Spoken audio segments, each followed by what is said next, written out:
Il y a quelques années maintenant, j'ai eu l'idée de pleinement commencer une collection de maillots. Et après pas mal de jours, de semaines, de mois, me voilà avec cette collection. Et je pense qu'il est temps de vous la montrer intégralement. Maintenant, je sais qu'il y en a qui sont là que pour voir les maillots. J'en ai montré quelques-uns, dont vraiment de très qualitatifs, dans des vidéos très récentes. Et bien évidemment, je vais pas les remontrer dans cette série parce que ça n'a aucun intérêt. Donc si tu veux voir du maillot, je t'invite à cliquer sur les liens dans la description ou sur les vidéos qui s'affichent à l'écran. Une fois que ça c'est fait, parce que je vais mettre un peu de contexte, je t'invite à cliquer sur le timecode qui est juste en bas de la vidéo pour te rendre directement dans la partie qui va parler de maillot. Même si bon, je vais essayer de faire clair et concis, mais c'est pas mon fort. Je disais donc, l'envie m'a enfin pris de montrer de bout en bout ma collection de maillots. Vous allez me dire, waouh, une idée super novatrice, je vous l'accorde. Maintenant, ça répond à pas mal de problèmes que j'ai rencontrés ces derniers temps. On parlait tout juste de choses novatrices. On va commencer par le nom. J'ai essayé depuis quelques jours de trouver un nom et j'ai rien trouvé de mieux que All My Jerseys, All My Jersey, All My Jersey, All My ce que tu veux. On s'en fout de la forme. Le principal, c'est juste qu'il y a un logo qui revient sur toutes les miniatures et une appellation qui revient en fin de titre. Si vous avez d'autres noms plus propres, n'hésitez pas en commentaire. Ce sera avec grand plaisir. Maintenant, il fallait se lancer. Le but donc, c'est d'avoir un fil rouge de cette chaîne. On va essayer de partir sur une cadence d'une fois par semaine de présentation de maillots de la collection.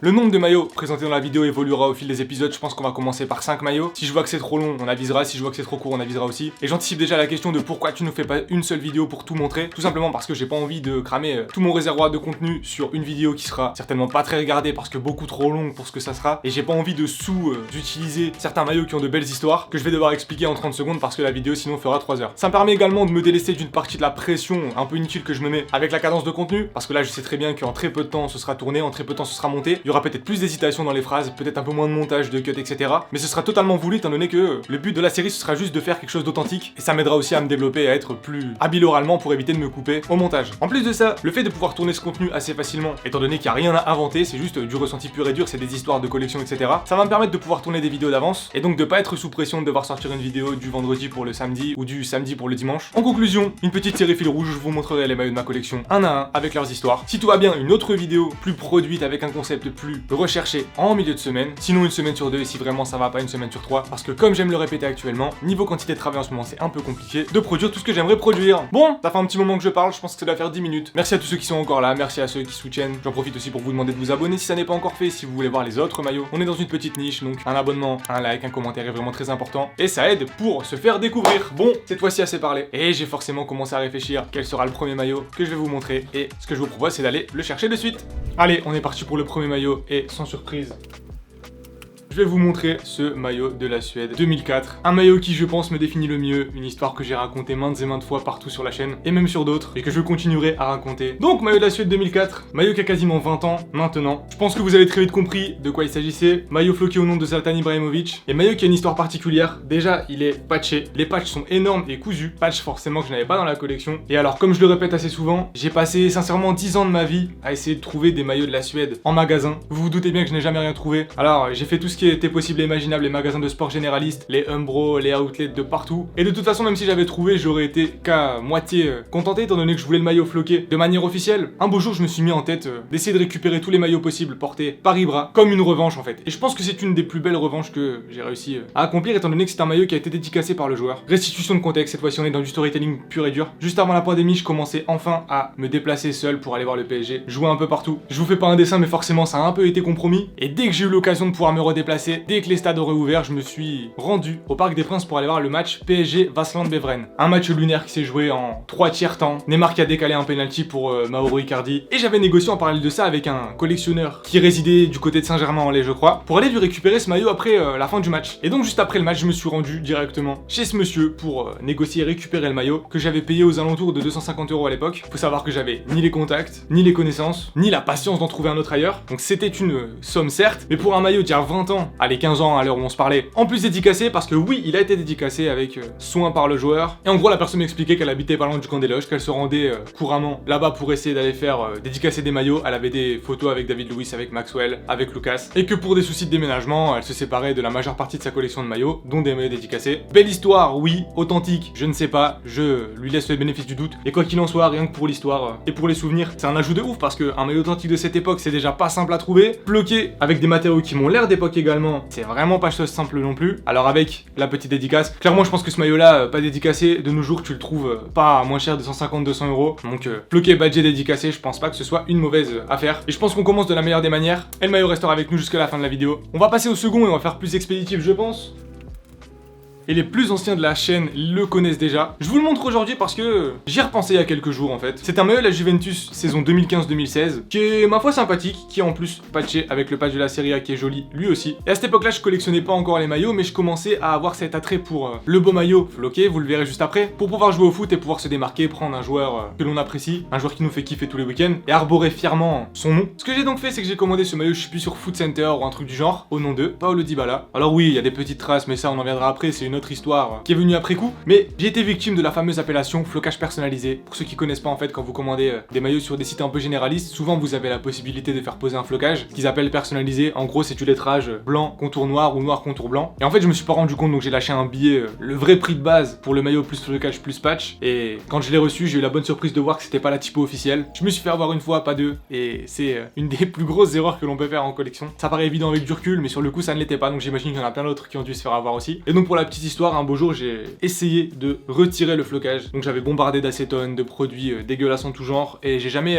réussi à faire autre que ce que vous voyez actuellement, ce qui fait qu'il est vraiment foutu. Donc je l'ai mis de côté, en fait je l'ai enlevé totalement de mes comptes parce que je trouvais que ça n'avait aucun sens. Et avec du recul, je me dis que j'en ai tellement parlé durant la vie de cette chaîne, il m'a vraiment marqué. Je l'ai beaucoup porté quand même à l'époque malgré le flocage qui était pas bon, et je me suis rendu compte en fait qu'il avait beaucoup plus d'histoire que certains de mes maillots qui en ont beaucoup moins. Donc c'est un maillot certes qui est pas exceptionnel, qui est pas mal entaché, mais bon, peut-être qu'un beau jour on arrivera à trouver une solution de raccro, que j'arriverai à l'enlever, même s'il y a des grosses traces d'encre qui ont bavé derrière. Et c'est ce que je répète tout le temps, vous avez beau dépenser les sommes plus importantes dans des maillots les plus iconiques possibles, malheureusement vous ne pouvez pas acheter les souvenirs. Donc on n'est pas sur une valeur financière exceptionnelle, mais sur une belle valeur sentimentale. Allez, on passe au suivant. Et cette fois-ci roue libre la plus totale, que je sais pas du tout ce que je vais montrer. Et bon, on va faire quelque chose de pas original du tout, mais c'est pas très grave. France 2018, je me retrouve quelques mois plus tard à ne rien avoir acheté pour immortaliser les souvenirs de la victoire de l'équipe de France. Je me rends dans un Intersport et le maillot est soldé à 40 € je crois, étant donné que c'était une étoile, et donc les blabla habituels là, il est périmé, t'as pas la deuxième étoile, etc. Je le prends tout en sachant pertinemment que je vais pouvoir me faire une petite config sympathique d'avant sacre. Il y avait à l'époque sur Classic Football Shirts les détails de match officiels, donc je le récupère. Et petit flocage Pogba qui est ma foi sympathique, Pogba marque en finale en plus de ça. Et j'avais pu y faire ajouter les fameux patchs. Donc avec du recul, est-ce que j'aurais fait ça sur un maillot boutique? Je suis pas vraiment certain. Je vous parlais d'histoire juste avant. C'est typiquement signe de changement de prisme et d'appréciation des choses parce que customiser autant un maillot boutique, je suis pas sûr que ça ait grand sens. Maintenant je peux le porter, j'ai enlevé les étiquettes, je l'ai porté quelques fois. Donc ça fait un beau maillot à sortir pour un futsal ou autre. Et puis je pense qu'il y a l'histoire que l'on connaît tous avec la victoire. J'imagine que vous vous souvenez tous des moments passés durant la campagne de l'équipe de France et surtout des célébrations après. Donc rien de bien fou en soi, mais histoire bien sympathique. Et ça permet aussi de pas s'éterniser 10 minutes sur un maillot parce que je pense que celui-ci n'est pas non plus exceptionnel. Ah si, léger détail que j'ai oublié de vous détailler, mais quand j'étais allé les faire floquer parce qu'à l'ancienne j'avais pas de presse, j'étais parti au espace foot proche de la maison pour faire poser les patchs. Et quand je les ai sortis à la personne qui devait me les poser, elle m'a dit ah bon t'es sûr que c'est pas des fakes, etc. Ils ont l'air vachement fins, normalement ils sont plus épais les patchs de compétition internationale. Et donc après vérification sur ce qui se faisait durant la compétition, tu vois bien que en fait c'est juste une feuille limite de flocage et pas des patchs. Donc voilà, petite anecdote de plus. Bon, le design est joli, mais c'est vrai que je pense qu'en relief avec le logo qui aurait été en feutrine ou autre, ça aurait été un peu plus iconique. Mais j'imagine que c'est plus agréable à porter pour les joueurs de nos jours. Allez, je vais vous en montrer un autre. Mais je sais pas pourquoi, mais ce maillot m'a interpellé. C'est un maillot du Napoli 2019-2020 je crois, qui a pour particularité d'avoir la config Ligue des Champions. Et alors que dire, déjà le sponsor est énorme et pas forcément très bien incrusté, au contraire, mais bon c'est typique des maillots du Napoli, on n'est pas choqué. Par contre, beau travail de capa au niveau de la coupe, on sait que c'est toujours vachement cintré, très élastique. Le logo du Napoli qui est vachement beau, encore une fois, ça il savait faire, en relief de la sorte. Et donc pour la petite histoire, je vous l'avais déjà montré il y a quelques temps, et il y a un tigre ou autre félin modélisé sous forme de forme géométrique, que j'avais d'ailleurs pas du tout vu quand j'ai acheté le maillot. Alors on va pas se le cacher, c'est pas un beau maillot du Napoli. Maintenant je l'ai récupéré parce qu'à l'ancienne il y avait possibilité de récupérer un flocage Koulibaly et je trouve ça vraiment trop stylé d'avoir des flocages de défenseurs. D'ailleurs je suis en train de me demander si c'est pas un œuf retourné.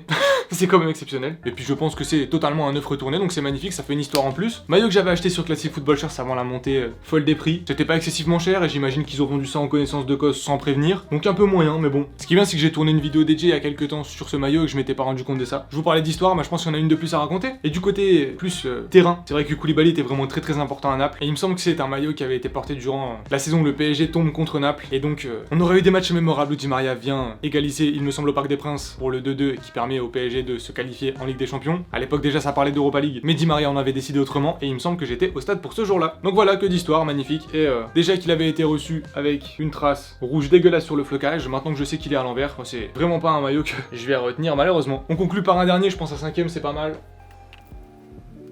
Et puis je pense qu'on va rester en Italie. Pas grand chose à raconter sur ce maillot, mais je l'ai acheté il y a 6 mois je crois. Il était en promo. Je sais plus combien j'ai pu le payer, mais peut-être entre 70 et 80 euros. C'est un maillot de Venezia, tout ce qu'il y a de plus simple. Bon, il est joli. On en a fait des caisses sur les maillots de cette équipe. Le doré rend très bien, à la lumière particulièrement. Après, quand vous le regardez dans un environnement classique, à la lumière du jour, il est beaucoup moins rayonnant que là. Là, c'est vrai qu'en fait, en vidéo, je me rends compte qu'il est super joli, on dirait de la soie. Enfin, c'est typiquement les maillots qui font d'énormes succès sur les réseaux. Et donc, il est brut de la sorte. Rien de bien spécial, pas de patch, pas de sponsor en plus, pas de flocage. Et pour la petite histoire, je l'avais acheté en sachant pertinemment que j'allais tourner une vidéo sur le club et sur ma vision autour de leur maillot. Et surtout pour vous demander ce que vous pensiez de la tournure que prenait le club. Il est neuf avec étiquette, en taille M, rien de bien ouf. Ça change un peu de ce qui se fait d'habitude avec les maillots Kappa. Il est bien plus ample. En fait, il a vraiment été designé en tant que pièce de mode. D'ailleurs, je serais bien curieux de savoir comment étaient les maillots en version joueur, s'ils ont été portés. Sinon, que dire, rien de spécial, pas d'attrait particulier avec le club ou la ville, ni même le maillot en vérité, mais c'est juste que je pense que c'est un peu un incontournable quand vous voyez tout ce qui a été fait aux alentours du club, et spécifiquement au niveau direction artistique pour celui-ci. Donc voilà, du logo Kappa, du doré et du noir. Franchement, une association de couleurs qui marche toujours. Et les petits rappels aux couleurs du club dans le col, qui est vraiment très subtil, voire quasi invisible quand vous le repliez.